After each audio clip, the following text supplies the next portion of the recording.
that the Superdelegates Conference was strategically and tactically skewed and maneuvered in favor of one particular aspirant. The level of intimidation and monetization that characterized the conference is unprecedented in the history of internal elections of our party.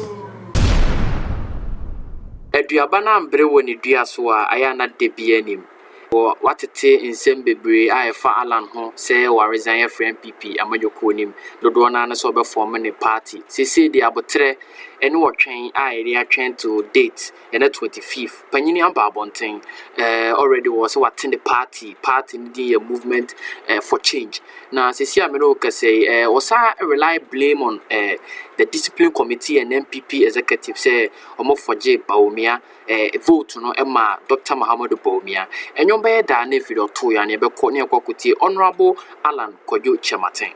On the 5th of January 2023, I resigned honorably from my position as cabinet minister and declared my intention in a national broadcast to contest the presidential primaries of the NPP.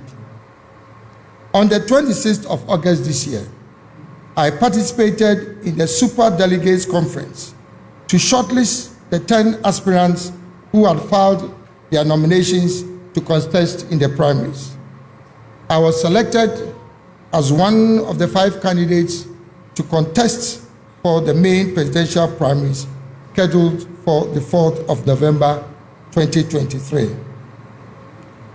Fellow countrymen and women, after carefully analyzing the results of the Superdelegates Conference, I issued a press statement on the 6th of September this year, declaring my intention to exit the process leading to the presidential primaries. In the run-up to the Superdelegates Conference, the National Council of the party made some of the most controversial and contentious decisions in the history of our party. They rejected a petition signed by 9 out of the 10 aspirants requesting for the Superdelegates Conference to be held in one location, as well as to allow each delegate at the conference to nominate 5 persons instead of 1, in line with the provisions of our party's constitution. In my humble and considered opinion, the decisions of the National Council were both unmeritorious and unconstitutional. To make matters worse, it was absolutely clear, as I indicated in my press statement of the 6th of September this year, that the Superdelegates Conference was strategically and tactically skewed and maneuvered in favor of one particular aspirant. The level of intimidation and monetization that characterized the conference is unprecedented in the history of internal elections of our party.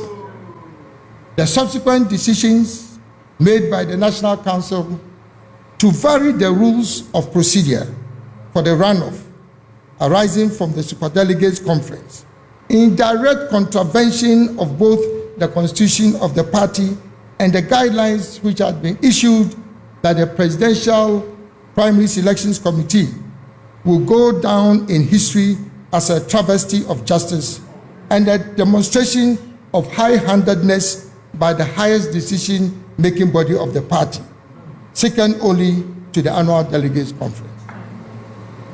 Fellow countrymen and women, I joined the new patriotic party at the very beginning of its establishment as a founding member, believing in its core values and the long-standing traditions of its antecedents, predicated on the principles of fairness, equity, probity, accountability, and transparency. I have devoted the best part of my professional career to serving the party, and I still believe in the vision of the founding fathers of the party.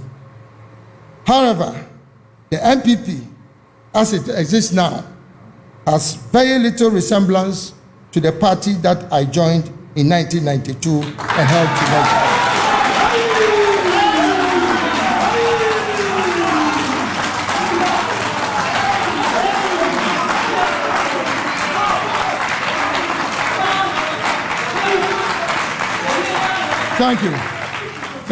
Thank you. The party has been hijacked by a selected group of party leaders and elders, government appointees, behind the curtain power brokers and some unscrupulous party apparatchiks.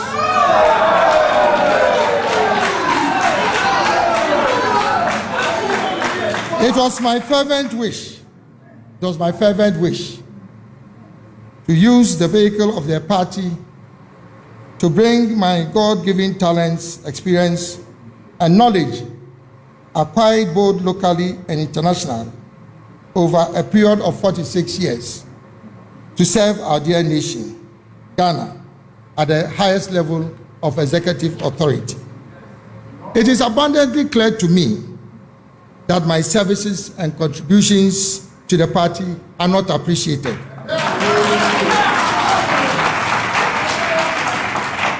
And that my continuous stay in the party will create further tension and divisions, which is an exact replay of the circumstances that led to my decision to resign from the party in 2008. Fellow countrymen and women, under the circumstances and given the context provided, I wish to use this platform to announce that I'm honorably resigning with immediate effect.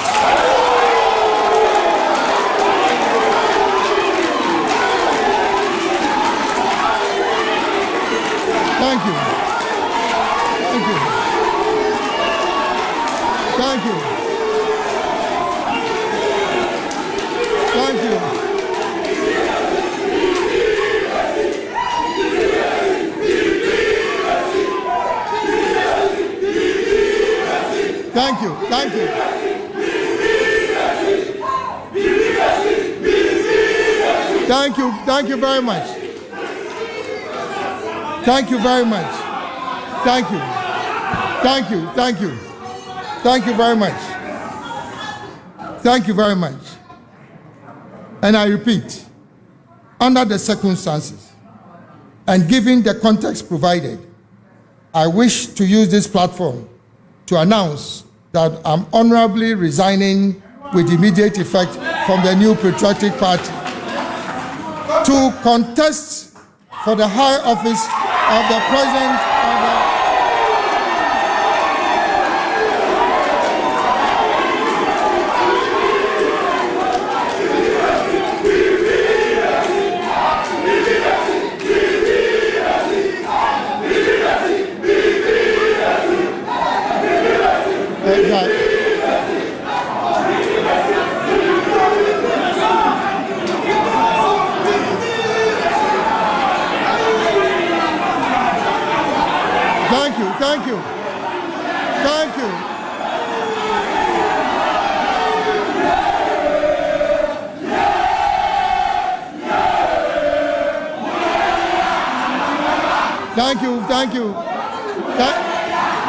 Thank you very much. Thank you very much. Thank you. Thank you very much. Thank you. Thank you. Thank you very much. To contest. Thank you very much. To contest for the high office of the President of the Republic of Ghana in the 2024 general elections as an independent presidential candidate.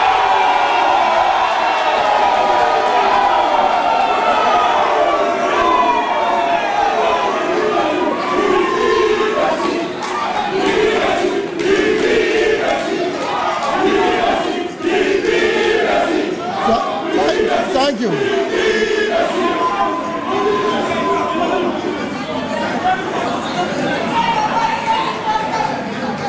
Thank you. Thank you very much. Thank you very much. To actualize this goal, can we have some quietness, please? To actualize this goal, I will establish and lead a new movement for change in Ghana. The brand logo for the movement is the monarch butterfly,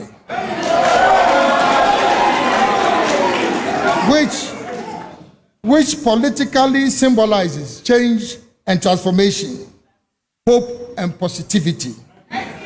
It also communicates strength, endurance, spirituality, and trust, which are all key traits that I cherish as a political leader. In Akan, it is known as Afafanto.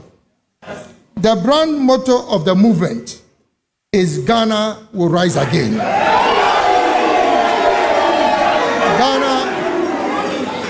Ghana will rise again, which symbolizes hope for the future of Ghana.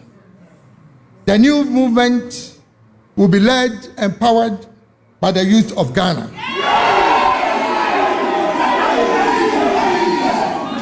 Out of the over 17 million registered voters in the 2020 general elections, the youth aged 18 to 35 years constituted over 9.4 million voters, representing 55% of the total voters.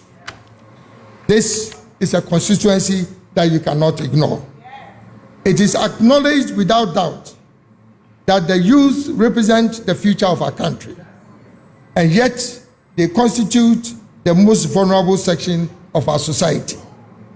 From available statistics, 85% of all prison inmates in Ghana are aged between 12 and 35 years. This is profoundly alarming. Fellow countrymen and women, it is also worth noting that every year, over 300,000 graduates from tertiary institutions in Ghana, excluding those from secondary institutions, enter the job market with little or no hope of finding a job. Clearly, public sector employment is not an option with an already over-bloated public service. This phenomenon of a pervasive employment crisis is gradually becoming a national security threat, as evidenced by the recent Occupy Jolobi House demonstrations.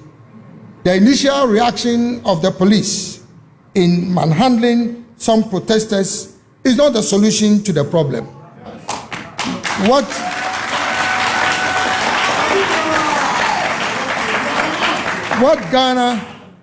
What Ghana needs now is change, which will provide long-lasting solutions to the challenges confronting our country.